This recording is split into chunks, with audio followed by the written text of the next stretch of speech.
베드로전서 4장 7절부터 11절에 있는 하나님의 말씀을 봉독해 드리겠습니다.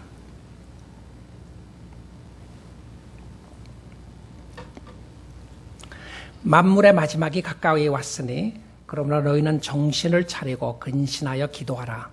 무엇보다도 뜨겁게 서로 사랑할지니 사랑은 허다한 죄를 덮느니라. 서로 대접하기를 원망 없이 하고 각각 은사를 받은 대로 하나님의 여러 가지 은혜를 맡은 선한 청지기 같이 서로 봉사하라. 만일 누가 말하려면 하나님의 말씀을 하는 것 같이 하고 누가 봉사하려면 하나님이 공급하시는 힘으로 하는 것 같이 하라. 이는 범사의 예수 그리스도로 말미암아 하나님이 영광을 받으시게 하려 함이니 그에게 영광과 권능이 세세에 무궁하도록 있느니라. 아멘. 사랑하는 성도 여러분, 여러분은 하나님의 영광을 위하여 살아가십니까? 하나님의 영광을 위하여 사는가? 여러분 속을 한번 답을 해보시면 좋겠습니다. 하나님의 영광을 위하여 살아가십니까? 라고 하는 질문이 던져졌을 때에 여러분의 마음속에 무슨 의미로 다가오시나요? 이게 무슨 의미인가? 아니면 네 그렇습니다. 나는 하나님의 영광을 위하여 살아갑니다. 아니면 나는 아닙니다. 라고 하는 답을 할 수 있겠습니까? 어떤 사람은 막연하게 그것이 도대체 무슨 의미인가 생각하는 경우들도 있을 것입니다. 신앙생활을 오래 하다가 보면 우리가 자주 쓰는 단어를 의미를 잊어버리기가 쉬울 때가 있습니다. 오래 사용하고 자주 사용하는 단어일수록 의미가 희석되는 경우들을 많이 보게 되죠. 믿음, 소망, 사랑, 구원, 예수, 영광, 이런 의미는 굉장히 익숙하고 잘 알 것 같지만 또 깊이 보면 잘 알지 못하는 경우들이 있는 것을 보게 됩니다. 오늘 본문 말씀 11절 하반절에 보게 되면 이는 범사의 모든 일에 예수 그리스도로 말미암아 하나님이 영광을 받게 하려 함이라고 되어 있습니다. 여기서 중요한 답을 우리에게 제시해 주고 있는데요. 하나님의 영광은 나에게 있는 것이 아니라 예수님 안에 있다는 것을 보게 됩니다. 나에게 무엇이 있어서 하나님이 나를 통하여 영광을 받으시는 것이 아니고요.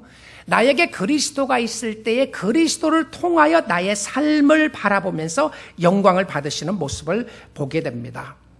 하나님의 영광이라고 하는 것은 하나님의 거룩하신 임재를 나타내는 것이었습니다. 우리의 삶이 하나님이 드러나고 있는가? 하나님의 임재하심이 함께하고 있는가? 아니면 내가 드러나고 있는가?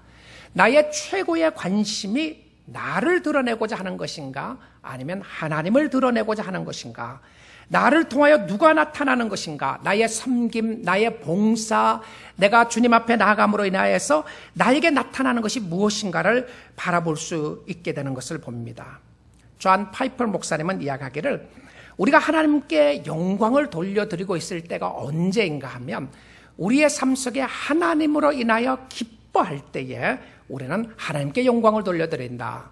하나님이 우리의 삶 속에 참 기쁨이 되면 예수가 너무 좋으면 나의 삶 가운데 하나님의 은혜가 너무 귀하고 좋으면 그때 하나님이 나의 삶을 통하여 가장 영광을 받으신다고 이야기하고 있습니다. 하나님이 좋으십니까? 지난주에 어느 방송사에서요 저를 면접하겠다고 왔어요. 그래서 저는 라디오 방송에서 왔기 때문에 단순히 음성 녹음만 하는 줄 알았는데요. 와서 TV까지 녹음하는 그런 시간을 갖게 됐는데 영상을 찍고 음성을 녹음하면서 미리 질문도 주지 않고요. 그냥 질문을 쭉 해나가면서 물어보았습니다. 교회를 개척하게 된 동기가 무엇이냐? 분립 개척을 하면서 느꼈던 어려움은 무엇인가? 기뻐했던 순간은 언제였는가? 목회에 대한 이런 질문을 쭉 하다가요. 목사님 이제 마지막 질문입니다. 그래서 마지막 질문이라고 하고서 무슨 질문을 탁 던졌냐면요. 목사님, 목회가 뭐죠? 목회가 뭐냐고 그러는데 제가 그래도 평생 목회한다고 해서 여기까지 왔는데요. 갑자기 던지는 질문 속에 목회가 뭔가. 근데 제 머릿속에 갑자기 탁 떠오르는 생각이 뭐냐면 목회? 복음이다 그랬어요. 복음이죠. 그랬더니 질문하신 분이 저를 의아하게 쳐다보듯이 그랬어요. 그래서 제가 복음을 설명했습니다. 우리가 복음이라고 하고 예수라고 이야기를 하면 내가 예수 믿는 그 순간에 예수를 믿기 위해서 나에게 복음이 필요하다고 생각을 합니다. 근데 지속적으로 내 마음속에 복음이 필요하다는 것을 느끼고 있는가? 그래서 목회를 이야기하면서 목회는 결과적으로 예수님이 얼마나 좋으신가를 보여주는 것이다. 예수 그리스도가 복음이다. 예수님의 은혜와 예수님의 축복이 나의 순간을 통하여 나의 삶을 통하여 나타나고 있는가? 정말 내가 예수가 좋은가? 나의 삶 속에 죄성을 바라보게 되고 어려움을 바라보게 되고 힘든 일을 바라보면서 내가 주 예수보다도 귀한 분은 없네, 예수밖에는 없다고 하는 것을 가르쳐주고 싶다. 우리 사랑하는 성도님들이 주일날 예배하러 오실 때마다, 교회 봉사하고 섬기러 오실 때마다 우리의 심령 속에 예수 그리스도의 은혜가 넘쳐나는 것을 가르쳐주고 보여준다면 이것이 목회가 아닌가. 제가 설명하고 나서도 제가 조금은 뿌듯했어요. 끝나고 났더니 목사님 답을 참 잘하시네요 그랬어요. 제가 칭찬을 받았어요. 자, 그 이야기를 듣고요, 지난주에 여름성경학교 금요일 저녁 시간에 우리 유년주일학교 아이들을 위해서 말씀을 10분 메시지를 전해달라는 거예요. 이 아이들에게 10분 메시지를 내가 무엇을 전할까 이렇게 가서 보니까요, 초롱초롱한 아이들이 눈을 딱 뜨고 저를 쳐다보고 있는 거예요. 전부 다 조그마한 아이들이 앉아갖고요. 제가 God is good. Do you believe God is good? 정말 하나님이 좋고 예수가 좋냐? 너 엄마 아빠 항상 좋니? 어떤 애 쳐다보고 저런 애들이 있어요. 엄마 아빠 항상 좋냐 그랬더니 아니래요. 너 브라더 시스터리 항상 좋냐? 아니라고 그래요. 근데 하나님은 항상 좋은 거야.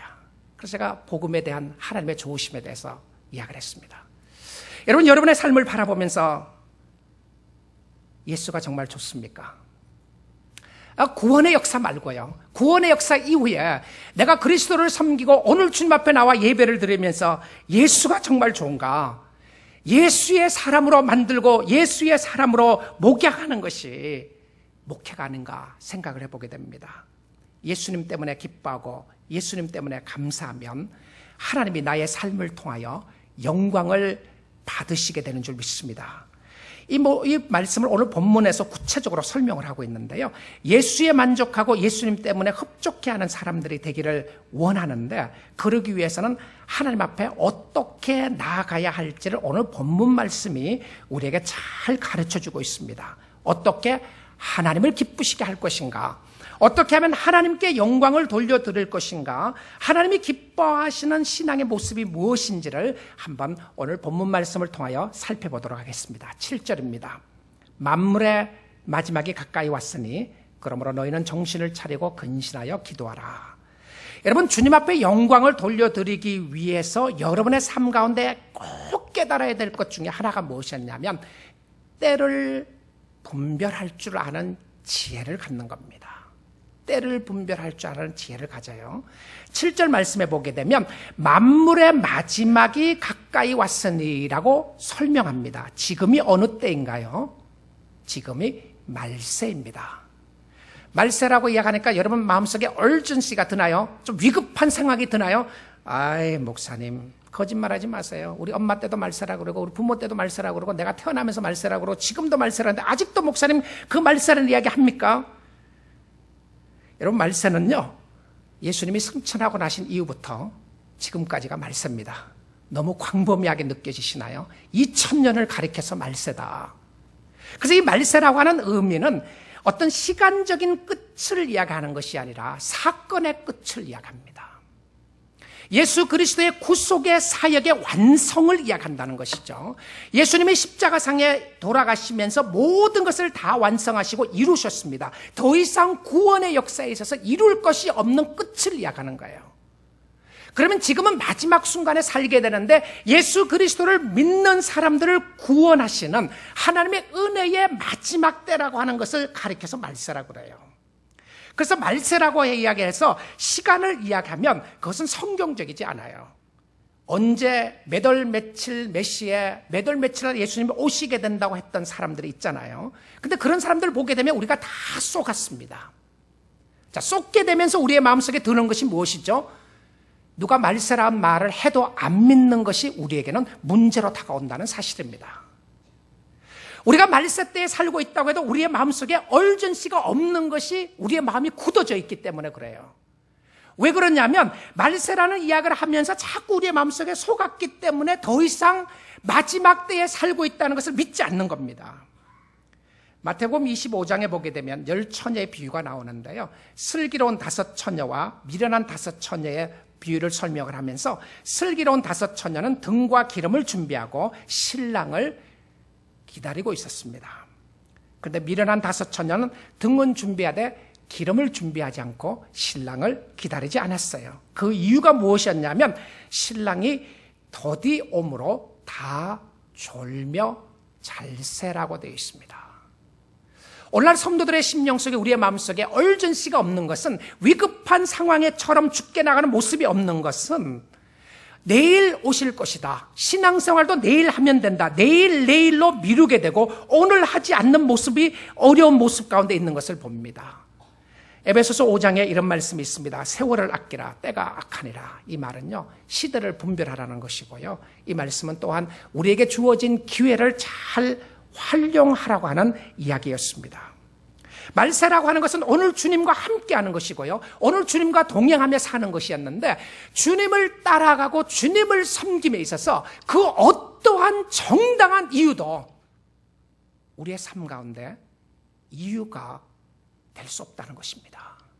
주님을 섬기고 주님을 사랑하고 주님을 따라가는 것만큼 우리의 인생 속에 귀한 것이 없고요. 예수 그리스도를 믿고 예수가 좋고 예수의 은혜로 사는 것만큼 그것보다 더 귀한 것은 세상에 없습니다.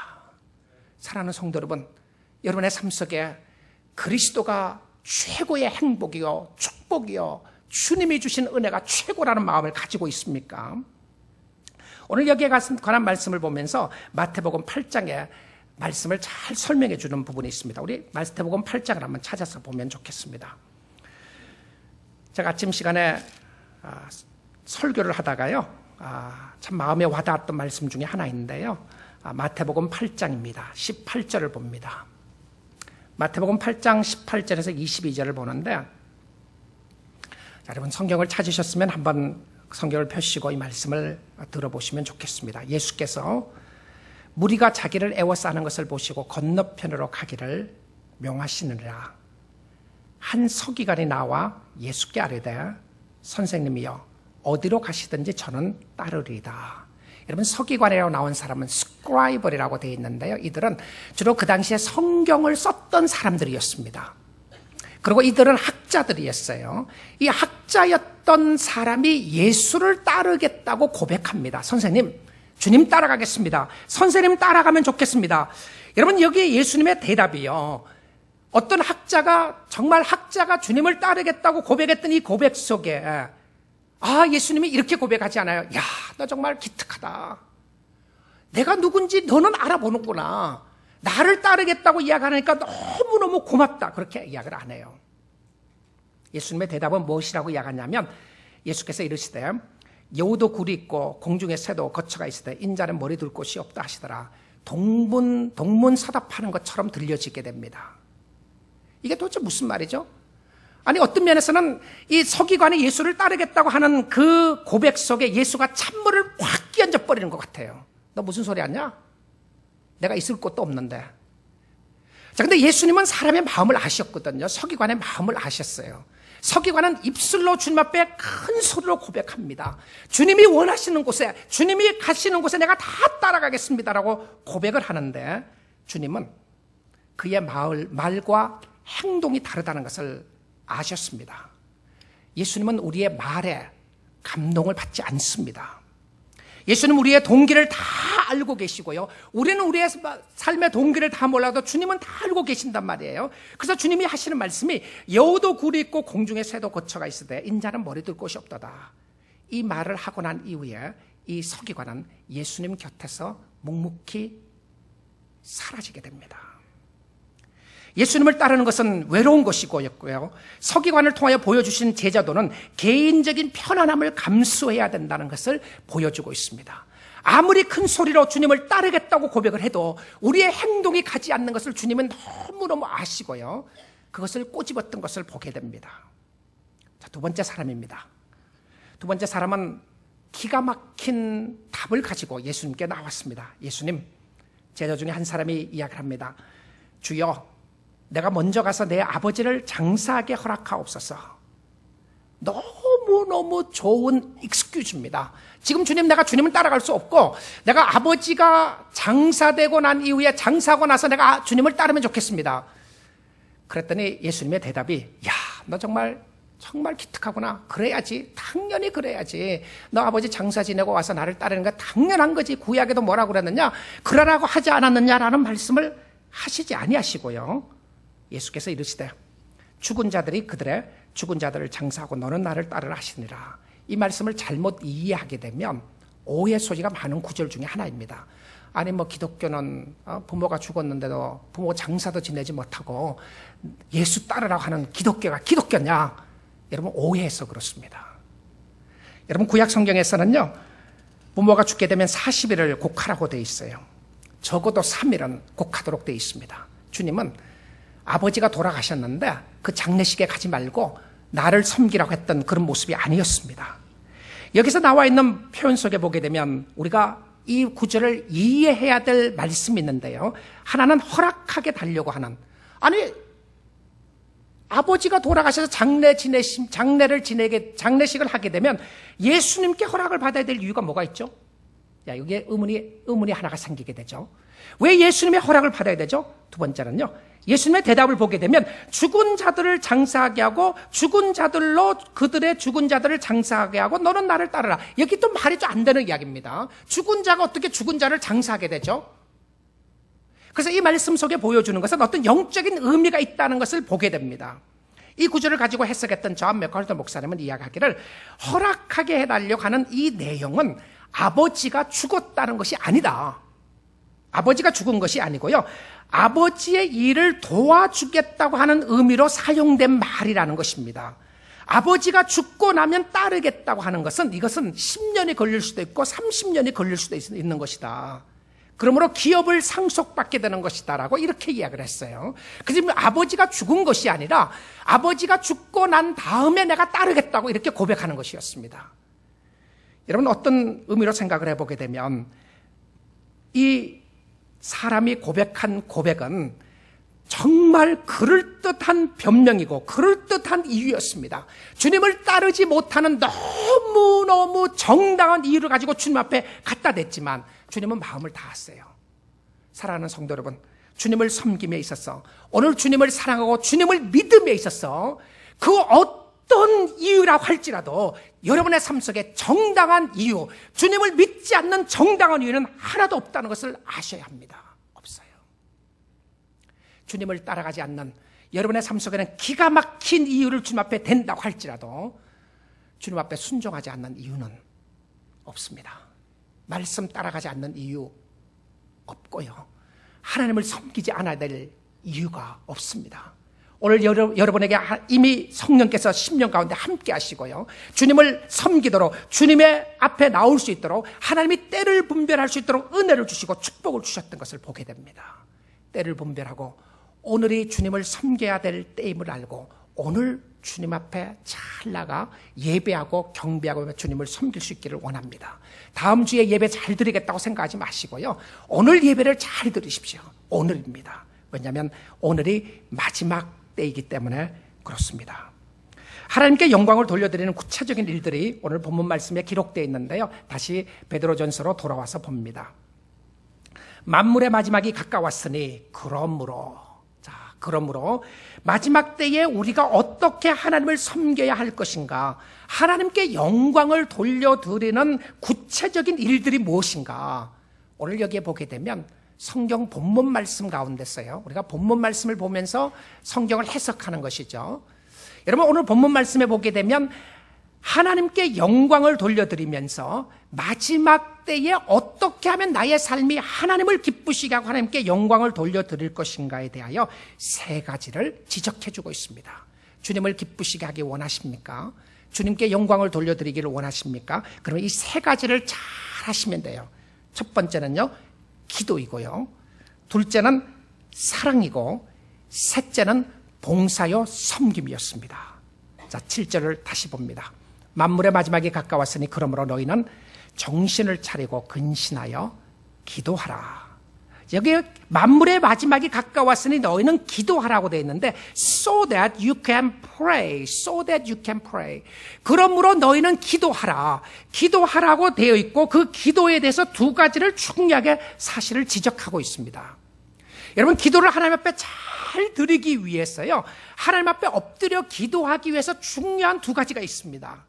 봉사하기 전에 기도해야 하고요, 직장 가기 전에 기도해야 하고, 사업장으로 가기 전에 기도해야 되고, 예배를 드리기 전에 하나님 앞에 기도를 해야 되는데, 기도에 있어서 마음의 두 가지 자세를 말합니다. 첫 번째 자세는 무엇이었냐면 정신 차리고 기도해야 돼요. 정신을 차리고 be clear-minded. NASB에서는 이렇게 이야기했어요. be a sound judgment. clear-minded. 마음을 깨끗하게 하고 마음을 바로 하고 하나님을 의지할 것을 설명해 주고 있습니다. 여러분, 어떨 때 기도하다가 보면 생각이 머리에 다른 잡생각들이 여러 가지 걱정과 근심과 염려가 꽉 차 있을 때 있죠. 근데 저는 하나님이 이것 만들어 주었으면 얼마나 좋았을까 하는 것 중에 하나가 있습니다. 그게 뭐냐면 머리에 스위치를 만들어 주었으면 얼마나 좋을까 생각해요. On and off 스위치. 밤에 자기 전에 스위치를 딱 끄고 자면 얼마나 좋겠어요. 아침에 일어나서 스위치를 딱 켜는 거예요. 밤에 생각 안 해도 되게. 걱정과 근심과 염려가 없어질 수 있도록 다 끄고 자고요. 그 다음에 아침에 일어나서 딱 켰다가 내가 생각하고 싶지 않을 때는 또 꺼버리면 얼마나 좋겠어요. 근데 그 평생 하나님이 안 만들어 주실 거예요. 없어요. 그냥 wishful thinking이었습니다. 그런데 우리가 주님 앞에 나아가면서 우리의 생각에 세상적인 염려와 걱정, 근심으로 가득 차 있어서 사실 죽게 나오지만 예배드리지 못하는 모습, 기도하러 무릎 꿇고 나와 있지만 기도가 나오지 않고요, 예배를 드리지만 여러 가지 세상의 염려와 근심으로 가득 차 있기 때문에 기도하지 못하는 모습을 보게 되지 않습니까? 기도하는 데 있어서 정신을 차리라. Be clear-minded. 여러분, 여러분의 마음을 주님 앞에 드리기를 원하고요, 정신을 온전히 주께 드리고 기도하기를 원합니다. 두 번째는요, self-controlled. 근신하여 기도하라. 이 근신하여 기도하라는 말 속에는 절제 모습이 포함되어 있는데요, 기도하기 위하여 자신을 절제해야 합니다. 쾌락을 절제하고요, 시간을 절제하고, 잠을 절제하고, 무리하게 일하는 것을 절제하고, 절제의 목적이 무엇이었나요? 기도하기 위함이었습니다. 근신하라고 하는 부분을 베드로전서에 3번이나 반복하여 기록을 하고 있는데요, 지금 읽은 본문 말씀에 4장 7절에 나오고요, 1장 13절에 나오고 또한 5장 8절에 나옵니다. 모두 다 성도들이 영적인 생활을 어떻게 해야 할지를 말할 때 쓴 것인데, 예수님을 기다리는 사람은 근신하는 사람이었어요. 근신하는 사람이었습니다. 사단이 우는 사자처럼 두루 다니면서 삼킬자를 찾고 있기에 너희는 근신하라. 근신하여 기도하라. 주님께 영광 돌려드리는 삶을 살고 싶습니까? 기도의 사람이 되십시오. 기도하세요. 염려와 걱정과 근심을 내려놓으시고 하나님 앞에 기도하세요. 걱정하시면서 다 끄집어내서 또 걱정하고 기도하는 것이 아니라 be clear-minded. 깨끗한 정신을 가지고, 온전한 정신을 가지고 주님 앞에 기도할 수 있기를 원합니다. 두 번째는 사랑입니다. 8절 말씀이에요. 무엇보다도 뜨겁게 서로 사랑할지니, 그전 성경에서는 열심으로 사랑하라고 되어 있는데요, 무엇보다도 뜨겁게 서로 사랑할지니 사랑은 허다한 죄를 덮느니라. 여기서 뜨겁게 사랑한다는 말의 의미는 깊이 사랑한다는 표현입니다. 깊게 사랑하라. 흩어진 나그네는 배경과 상황이 달랐어요. 종들이 있고 상전들이 있었습니다. 이방인들도 있었고 유대인들도 있었어요. 그런 자들을 향해서 베드로는 고백하기를 흩어진 나그네들에게 서로 사랑하라고 이야기를 합니다. 자기와 배경이 다르고 상황이 다르고 환경이 다른 사람에게 적당하게 사랑하라고 되어 있지 않고 깊이 사랑하라고 되어 있습니다.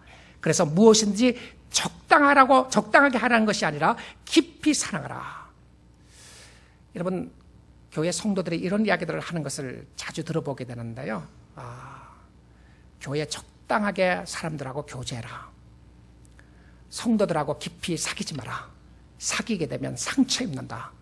목사를 깊이 알게 되면 상처 입으니까 적당한 선에서 유지해라. 교인들과 적당한 선에서 유지를 해야 그래야 오래 교회 생활할 수 있다. 여러분 그런 말씀 성경에 있나요? 여러분 적당히 사랑하십시오. 그냥 정당하게 위치를 두고 사랑하십시오. 그런 게 성경에 있습니까? 어저께 멤버십 인터뷰를 하는데요.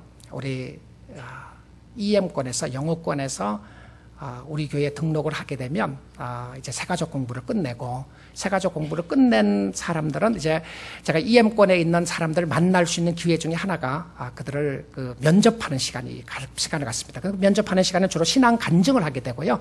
그다음에 어떻게 우리 뉴라이프 교회에 오시게 됐는지 또 교회를 통하여 어떻게 섬길 것인지에 대한 이야기를 하는 시간이었는데 어느 젊은 커플이 왔어요.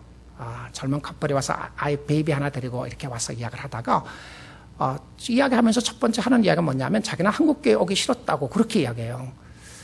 그래서 제가 Do you know this is a Korean church? 한국교회인 걸 하느냐고. 우리 Korean speaking 있다. 그리고 English speaking 있고. 그런데 English speaking도 있고 Korean speaking이 있는데 코리안 사실은 그랬는데 Korean speaking church에 예배를 한번 드리고 우리 하늘 예배를 드리고 이 교회는 다른 교회하고 다르다고 생각을 했다는 거예요. 그리고는 영어권 예배에 갔대요. 그럼 한국 예배 남아 있어야지 말이에요. 어쨌든 영어권 예배 간 이유는 와이프가 영어가 훨씬 편하기 때문에 갔다고 그래서 그래 잘했다. 어디든지 편한데 예배를 드리면 된다. 그랬더니 이 형제가 하는 이야기가 내가 왜 한국교회 가기 싫었는지 아세요? 한국교회 다시는 안 오려고 생각했습니다. 그랬더니 왜 그랬느냐고 그랬더니 교회 리더들이 죄송하지만 장로님 이야기 하더라고요. 아마 속으로는 목사 이야기도 했을 거라고 생각을 하는데요. 장로님들이 거짓말을 너무 많이 한다는 거예요. 자기가 비즈니스를 하면서 너무 많이 당해갖고 그래서 가기가 싫다. 그래서 그랬느냐고. 그러고 가만히 있었더니요. 그 옆에 아내가 툭탁 치더니 뭐라고 그러냐면 기가 막힌 답을 했어요. 아내가. 우리가 그러고 나서는 3년 동안 미국 교회를 갔다는 거예요. 미국 교회 다녔다. 그런데 미국 교회 다녔더니 상처가 하나도 안 되더라. 그랬더니 아내가 하는 이야기가 그 미국 교회에서는 사람들을 가깝게 사귀지 않았던 거고 아무도 안 사귀고 우리가 예배 끝나고 집에 왔으니까 상처 입을 게 뭐가 있느냐. 근데 한국 교회에서는 사람들을 깊이 알고 사귀다가 보니까 상처 입은 게 아닌가. 그래서 내가 기가 막힌 답을 했다고 그랬습니다. 가까이 알면 상처가 될 수도 있죠. 아플 수도 있습니다. 그럼에도 불구하고 교회가 사랑의 공동체가 되기 위해서는 성령께서 하시는 이야기가 깊이 사랑하라고 이야기합니다. 깊이 사랑하는 증거가 뭐죠? 내가 우리 성도들을 깊이 사랑하고 있다. 우리 교인들을 깊이 사랑하고 있다고 이야기하면 깊이 사랑하는 증거가 뭡니까? 허다한 죄를 덮는 겁니다. 사랑의 모습은 무엇인가? 내가 깊이 사랑하게 되면 어떤 역사가 일어나느냐 하면 많은 허물을 덮어준다는 거예요. 허물을 덮어준다는 겁니다. 여러분 교회 안에서 섬기다 보게 되면 가까이 알게 되면 허물이 드러납니다.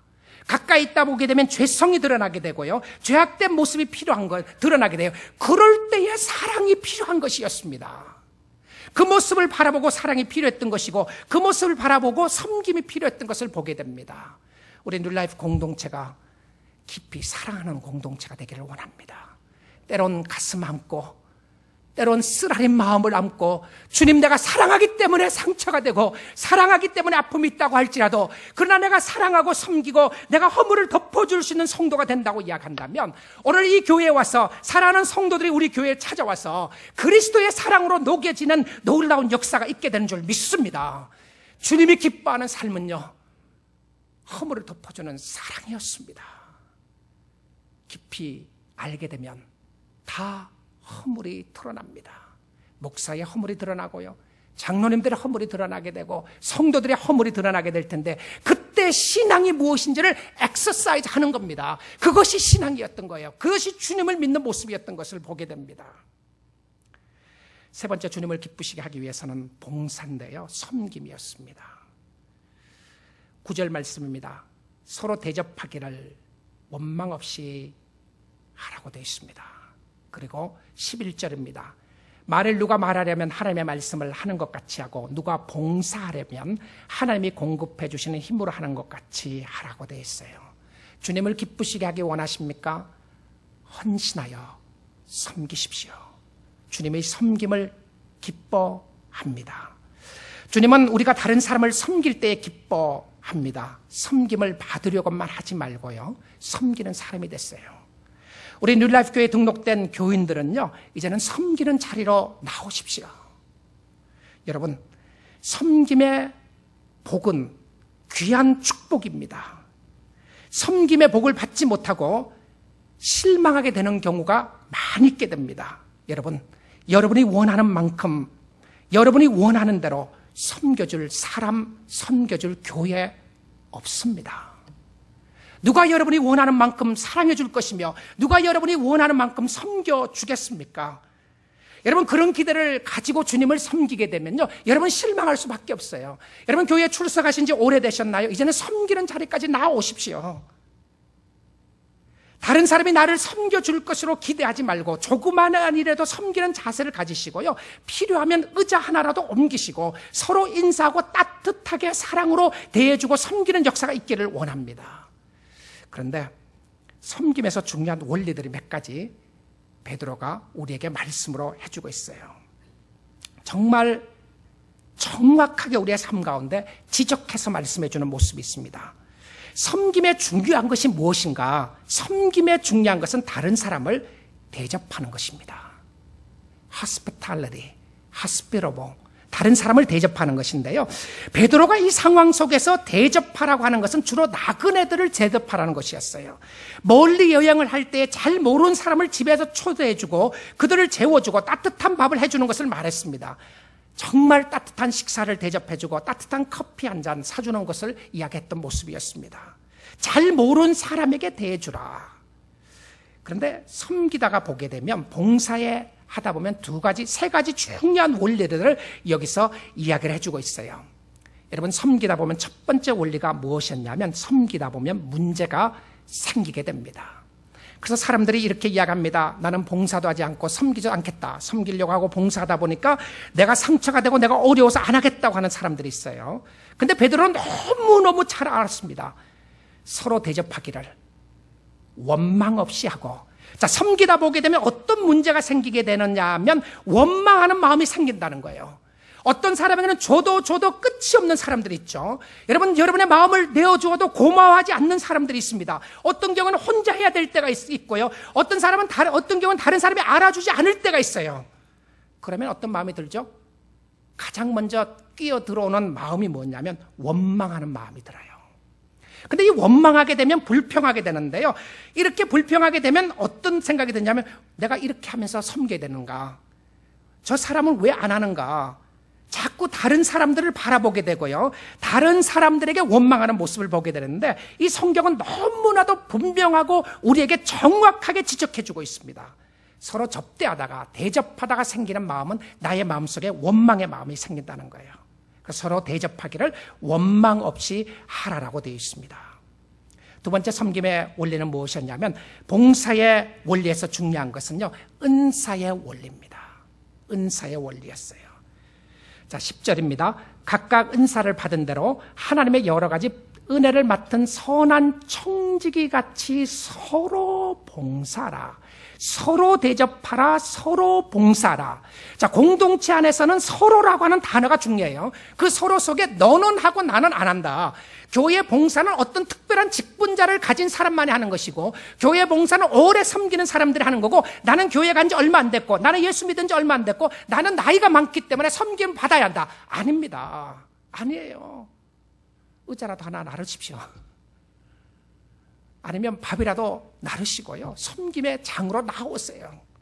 섬김의 장 가운데 나올 때 서로 봉사하는 모습을 보여주는데, 그 봉사의 모습 속에 주어진 것이 은사의 원리였습니다. 은사의 목적은 섬김이었습니다. 찬양, 가르침, 악기, 보길, 새로운 교우들 섬기는 것, 펠로십 사역, 선한 청지기의 마음을 가지고 서로 섬기라고 이야기하고 있어요. 근데 서로 섬기면 즐거워요. 근데 혼자 하면 어렵고 힘든 것을 보게 됩니다. 여러분, 어떤 사람은 청소하라 그러면 그렇게 이야기해요. 나는 청소에 은사가 없습니다. 그런 사람이 있어요. 청소 은사 받은 사람 한 사람도 없습니다. 부엌일을 하라 그러면 나는 부엌의 은사, 설거지 은사 받지 않았다고 이야기합니다. 설거지 은사 받은 사람 없어요. 내가 하기 싫은 일은 은사를 받지 않았다고 섬김을 피한다면 언제 섬김의 자리까지 나올 수가 있겠습니까? 세 번째 섬김의 가운데 있어서 중요한 것, 세 번째는 무엇이냐면 하나님의 힘으로 하는 것입니다. 주가 하나님이시기에 하나님의 영광을 받으시도록 하나님의 힘으로 하는 거예요. 하나님이 공급해 주시는 힘으로 섬겨야 한다는 거예요. 내 힘으로 하면 금방 내가 지치게 됩니다. 내 힘으로 하게 되면 원망이 생기게 돼요. 내 힘으로 하게 되면 불평이 생기게 됩니다. 어떤 사람이 그런 이야기를 하더라고요. 자기의 힘으로 섬기게 되면 섬기면서 나팔을 3번 분대요. 첫 번째 부는 나팔은 만민들이여 들으시옵소서, 내가 지금 봉사를 시작하려고 하고 있습니다. 하기 전에 나팔을 부는 거죠. 그 다음에 두 번째 나팔은 봉사를 하면서 분답니다. 내가 지금 이 일을 하고 있습니다. 모든 사람이여 나에게 집중해 주옵소서. 왜 나를 보지 않습니까? 나를 봐주세요. 나를 봐주세요.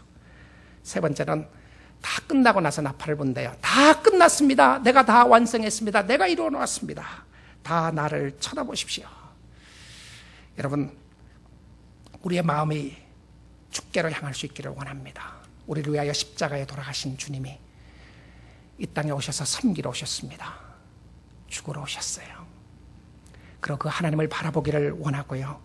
신앙은 말이 아니라 행동이었습니다. 주님이 기뻐하시는 섬김은, 주님이 영광을 받으시는 섬김은 그리스도를 바라보는 것이었어요. 주님의 몸된 교회를, 주님을 섬기면서 여러분 마음을 다하여 혼신을 다하여 주님을 섬길 수 있기를 원하고요. 여러분이 주님께서 주시는 사랑하는 성도님들을 그리스도의 사랑으로 덮어주시고 사랑해 주시고 섬기셔서 시대를 분별하며 하나님을 섬기는 놀라운 축복이 여러분의 심령 가운데 함께할 수 있기를 주님의 이름으로 축복드립니다. 기도하겠습니다.